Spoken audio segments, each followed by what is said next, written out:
अगर किसी में ये सिम्टम्स दिखाई दे रहे हैं तो वो कौन से टेस्ट के लिए कहाँ जाएं?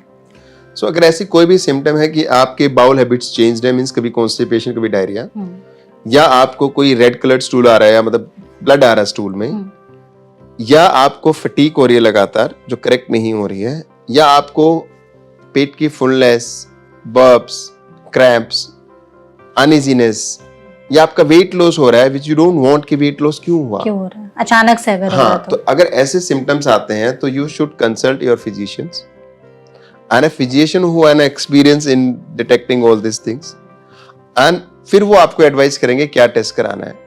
सो लाइक सबसे पहले लोग अल्ट्रासाउंड बोल देते हैं. अल्ट्रासाउंड में maximum time you can miss the things.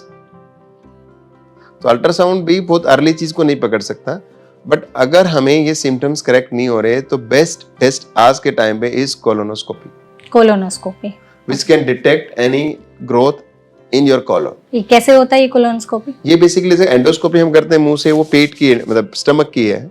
Colonoscopy means आप पूरे कॉलन को चेक करते हो, जो टट्टे के रास्ते से नीचे से शुरू करते हैं और पूरा कॉलन. उसमें पहले आप तैयारी करते हो, अब दवाई देते हो पेट साफ करने की, फिर पूरा कॉलन को चेक करते हो. तो very simple test, 5 to 10 minutes procedure.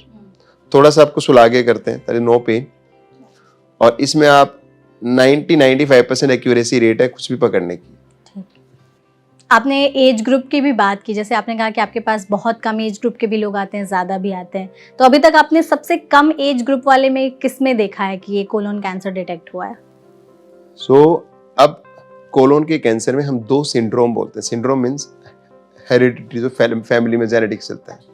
एक कहते हैं FAP, that is familial adenomatous polyposis, और एक होता है Lynch syndrome, that is hereditary non polyposis colonic cancer syndrome.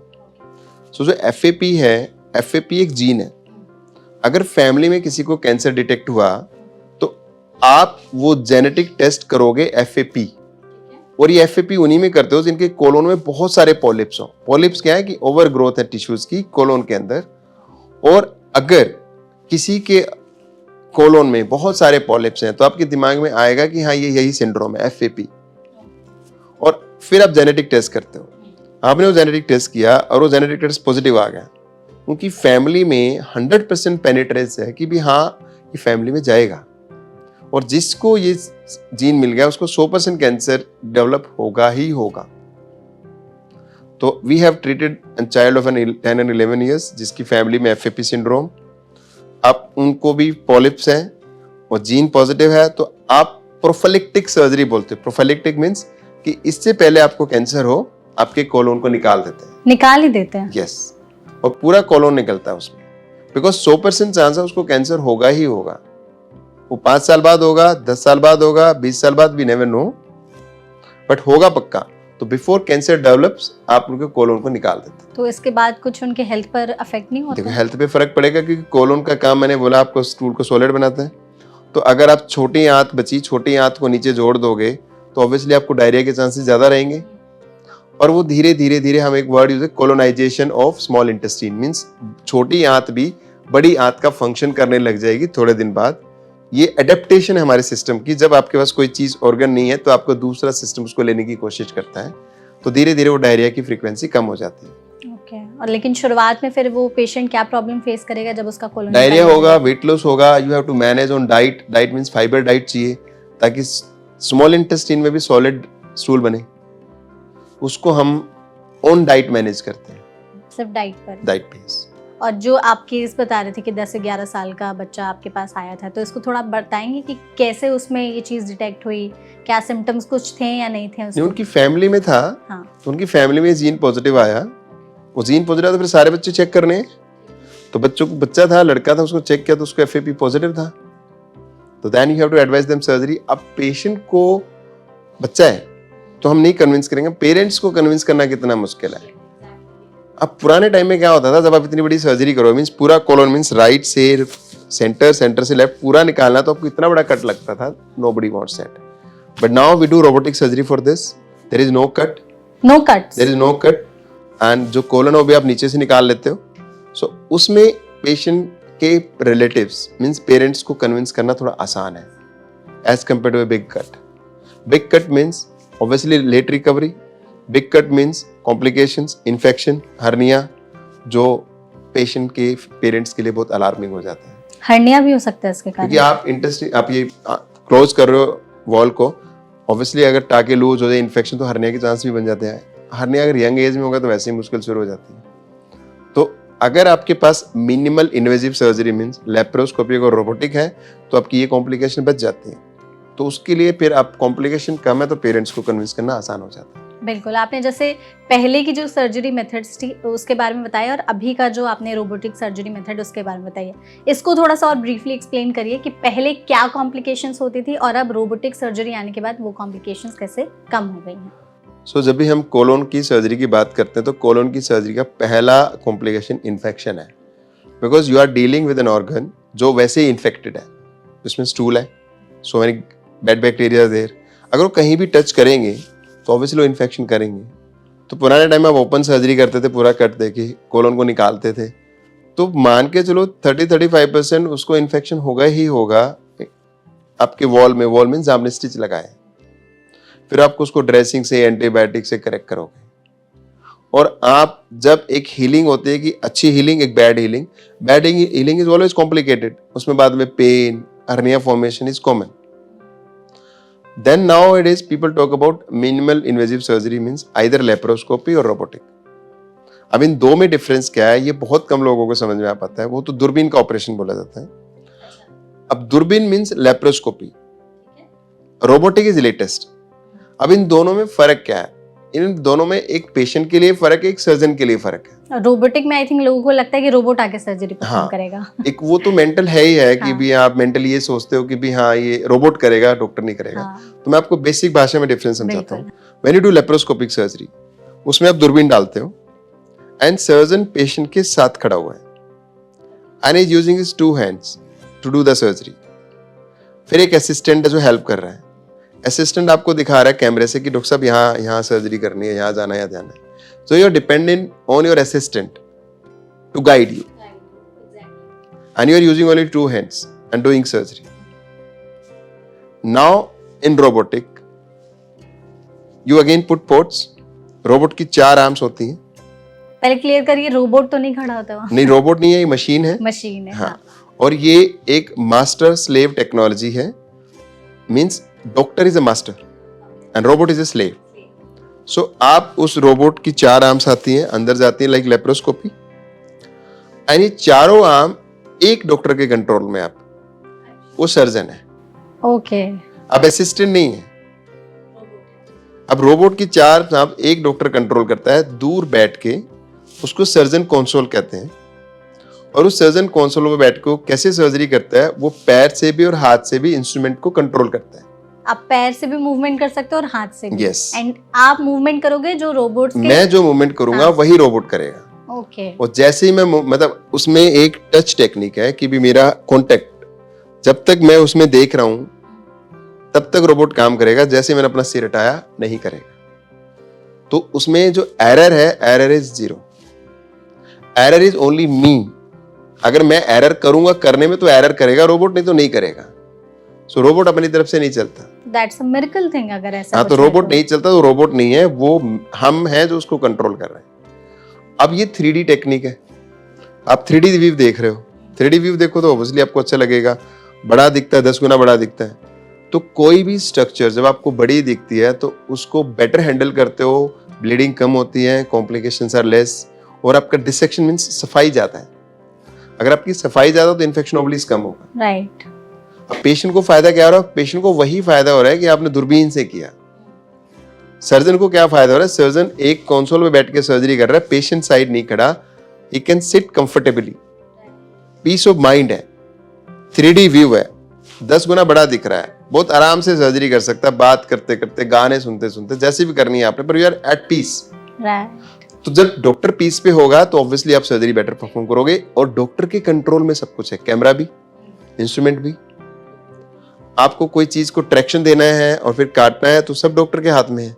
वहां पे आप असिस्टेंट को बोल रहे हो इसको खींच के रखो, फिर आप काटोगे, तो obviously you are 2% performing surgery, now 1% is doing that. So this becomes very precise and controlled surgery robotics होती है। ओके, तो आपने जैसे यहाँ पे रोबोटिक की बात की, तो आपके लिए ये इजी हो जाता होगा, जैसे हमारे हैंड मूवमेंट्स एक पर्टिकुलर डायरेक्शन में घूमते होंगे, एंड अगर हमें घूमना भी होगा तो Yes. इट टेक्स आप हाथ ऐसे ही घुमा सकते हो लेप्रोस्कोपी में, हाँ, बस हाँ, बस। रोबोट पूरा घुमा लेगा। पूरा सो उसको हम कहते हैं degree of freedom which is more in robot. So ये टेक्निकल एडवांटेज, मैंने बोला ना, एक फायदा सर्जन को है और एक पेशेंट को है, तो टेक्निकल एडवांटेज सर्जन को सारी जाती है। तो इसलिए जो प्रिसाइज मैं बोल रहा हूँ कि कंट्रोल एंड प्रिसाइज, क्यों? क्योंकि आप बहुत अच्छे से टिश्यू को हैंडल कर सकते हैं। तो ये सारा बेनिफिट फिर पेशेंट को कन्वर्ट हो गया, अभी टेक्निकल एडवांटेज का भी और एक मिनिमल इन्वेजिव सर्जरी का भी आपको कट नहीं लगा, इन्फेक्शन के रेट ड्रॉप हो गए, रिकवरी फास्ट हो गई। बट इन सब में जो सबसे मेन बेनिफिट है, जब भी आप कोई भी इंटेस्टाइन की सर्जरी करते हो, आपने इंटेस्टाइन का एक पार्ट निकाला, अब जोड़ भी लगाना पड़ेगा। सो जो ये जोड़ है, अगर ये लीक करता है तो that is a life threatening complication. अब कौन सी टेक्निक है जो इस लीक को कम कर सकती है? That is the best technique for patient. Open surgery, laparoscopic surgery और रोबोट में सबसे बेसिक डिफरेंस इस लीक का ही है। Sorry, minimum leak rates robot के साथ है। Why? Because nowadays we have a technology, जब इन जोड़ों को जोड़ते हो, एंड्स को, तो जब तक ब्लड सप्लाई नहीं होगी ना उसमें, वो जुड़ेंगे नहीं। तो रोबोट है ये टेक्निक जिसपे आप ये चेक कर लेते हो कि हाँ ब्लड सप्लाई आ रही है नहीं आ रही, जिसे फायर फ्लाई टेक्नोलॉजी। इसमें आप एक डाई डालते हो ब्लड में, वो डाई जाएगी, और डाई जब इस एंड पे चमकेगी ना, it means there is blood, then you join it and you join it with a stapler which is robotic stapler. अच्छा, तो ज्वाइन करते हो तो रोबोटिक स्टेपलर लेप्रोस्कोपिक स्टेपलर से बेटर माने जाते हैं जोड़ लगाने में, स्टेबिलिटी जाता है, टिश्यू कंप्रेशन अच्छा है। तो लीक रेट रोबोट में मिनिमम है, मींस कॉम्प्लिकेशन मिनिमम है।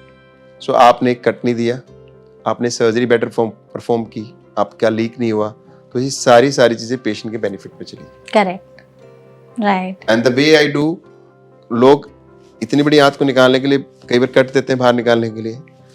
What I do, I take it from out, मतलब नीचे से ही, अनटिल कोई बहुत बड़ी गांठ ना हो, वो तो नहीं निकलेगी, पर सिंपल गांठ, छोटी गांठ नीचे से निकल जाएगी, तो आप फिर जोड़ लगा दो।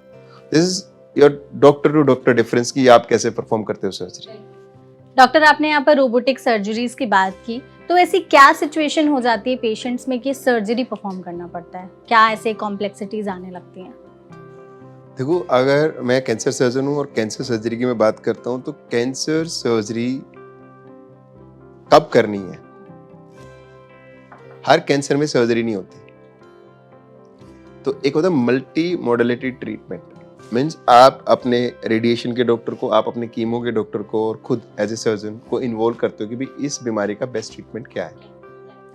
अब मैं कोलोन कैंसर की बात करूंगा, तो कोलोन कैंसर में स्टेज 1, 2 और 3 में हमेशा आप पहले सर्जरी करोगे, पहले सर्जरी हमेशा। अब वो राइट कोलोन है, लेफ्ट कोलोन है, उन पे डिपेंडेंट है कि भी आप कितना पार्ट कोलोन का निकालोगे। नॉर्मली हम जितना ट्यूमर एरिया है उस ट्यूमर से 5-10 सेंटीमीटर दूर निकालते हैं। प्लस वो ट्यूमर का एक ड्रेनेज एरिया होता है, क्योंकि ट्यूमर से लिम्फेटिक सिस्टम होता है जो ब्लड में जाएगा, उसके साथ लिम्फ नोड्स होती हैं, वो भी निकालनी पड़ती है। तो ये सबसे बेसिक डिफरेंस जब आप सर्जरी का होता है ना, between a general surgeon and A cancer surgeon is this. Cancer surgeon हमेशा एक्स्ट्रा निकालेगा और ड्रेनेज एरिया के साथ निकालेगा, and that is required for good treatment.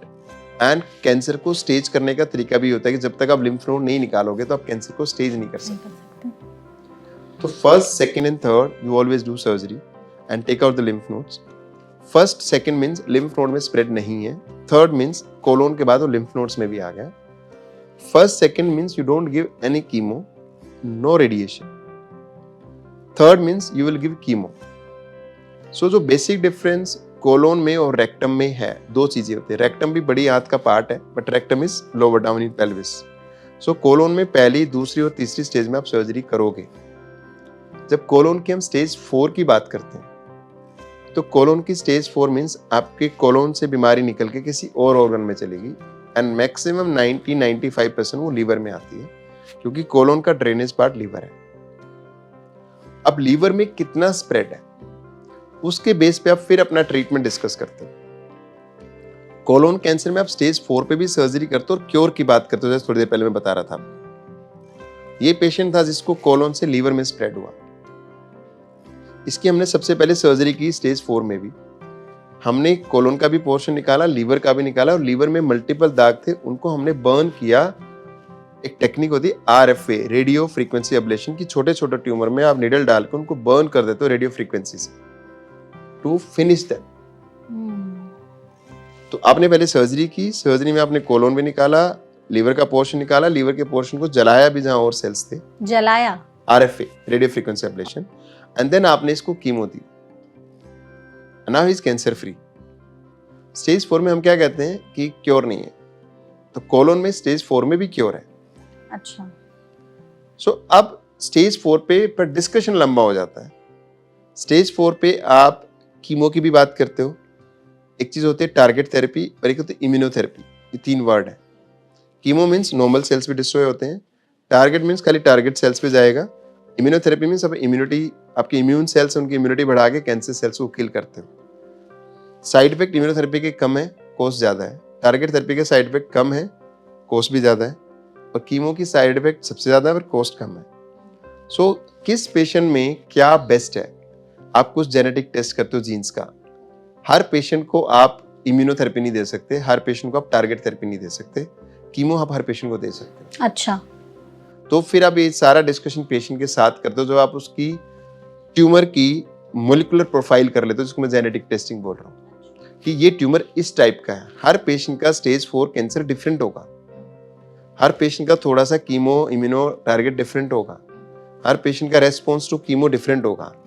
For me stage 4 एक है, बट उसमें इतनी वेरिएशन है। अब कोलोन से लीवर में आया वो भी स्टेज 4 है, कोलोन से लीवर में आया लंग्स में आया वो भी स्टेज 4 है, बोन में फैल गया वो भी स्टेज 4 है।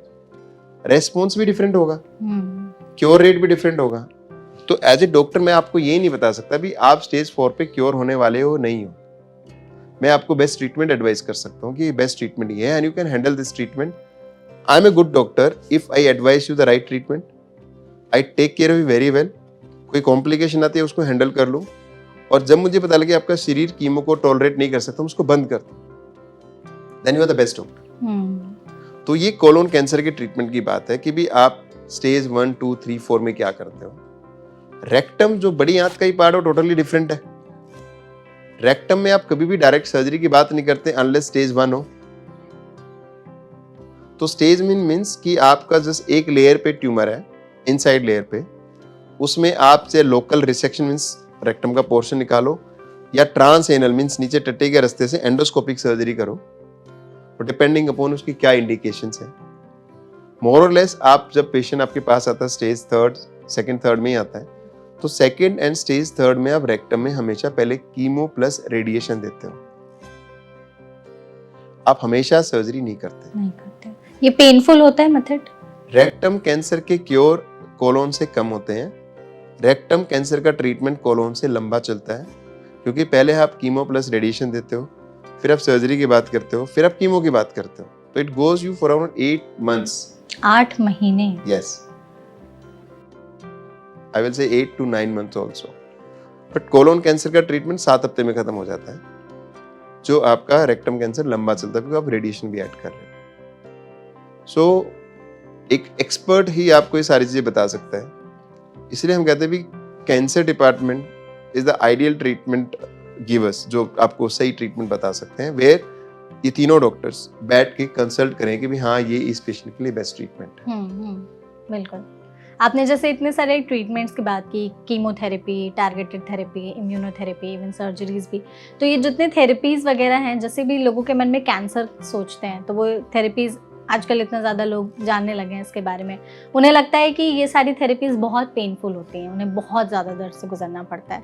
तो इस बात में कितनी सच्चाई है? देखो, पेन 2 तरह का है, एक फिजिकल पेन, एक इमोशनल पेन कह लो या मेंटल पेन कह लो। कैंसर के साथ दोनों पेन एसोसिएटेड है। जैसे ही आपको कैंसर डायग्नोज होता है, आपको इमोशनल पेन शुरू हो जाता है, एंड वो इमोशनल पेन आपके फिजिकल पेन में कन्वर्ट हो जाता है। जहां बीमारी है वहां पेन शुरू, पता लगते ही साइकोलॉजिकली अप डाउन। उसका बड़ा पेन आता है कैंसर के ट्रीटमेंट की कॉस्ट का, कि भी मैं इस कॉस्ट को कैसे बियर करूंगा।